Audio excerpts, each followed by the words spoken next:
wonder if you recognize any of these things that I've been seeing and I think might be contributing to us not being agile, just doing agile.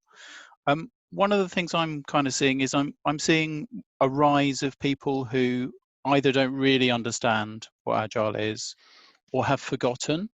I think we've been doing it for quite a long time. It's, kind of probably started in sort of 95-ish, the Agile Manifesto in 2001. And there's actually so much Agile around. I wonder if it's almost a victim of its own success. There's a lot of people kind of looking at everyone doing Agile and starting to believe that's all Agile is. We do our iterations, we do our Scrum and our sprints, but forgetting that we actually have to release the product and we have to check to see what the customer thinks and change our minds about what we're building next. Do you recognize that? Is that something other people are seeing as well?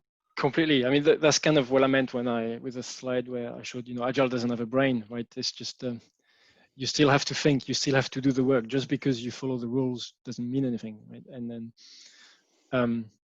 and yeah, I mean, it's definitely a victim of its own success. And well, it's easy to adopt the practices, right?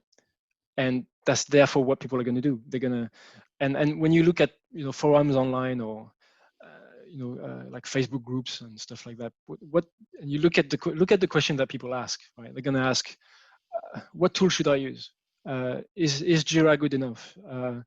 Or at the end of a sprint, there's this story is not complete. Should it go back? Or all these questions are kind of irrelevant. I just don't care, But that doesn't. It's not agility at all. It's just okay. Whatever you do, mate. I really don't care. But it's somehow people are obsessed with this, tools and processes, and yet if you look at, that's one of the principles of the Agile Manifesto, right? That we shouldn't focus too much on that. But I think it's a natural instinct, right? So if you know Shu Hari, right, from the whole. I think it comes from martial arts, right, in Japan. And so you have this 3 stage, right? Shu, Hari, as you learn something. So Shu is when you're a beginner at something, and then Ha, you break the rules, and then re-level, you're that good at it that you don't really follow rules, right? So a good example is if you're a chef, right? You're cooking. When you learn to cook, right, you're Shu, right? You need the recipe, and you need to follow that recipe. And then when you're He level, well, you start breaking the rules, right? The recipe says 3 eggs, you've got 2, but they're big, so it's okay, right? And then Re level, well, you just throw ingredients, right? You're a master chef, right? You know what you're doing. You're just cooking. And if someone asks you, what have you been cooking? What's the recipe? And you go, I don't know.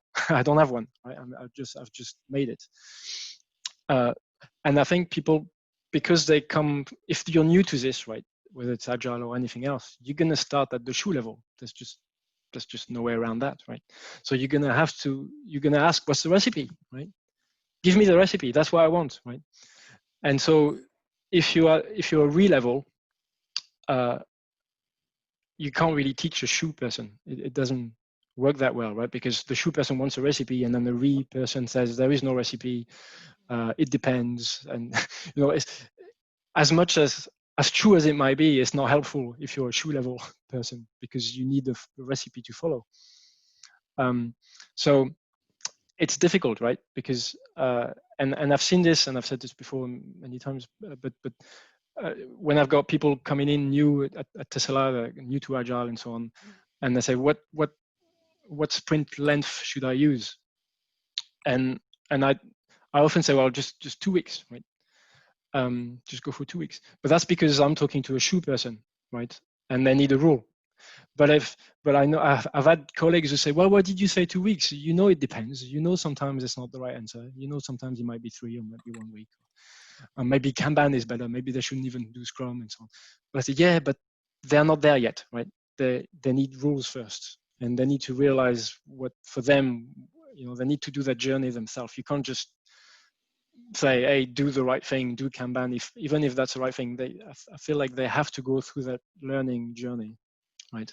And you have to have default and rules for when you're in the shoe level, and it's that barrier that people have to pass, right? And often people get stuck there, I think. Okay.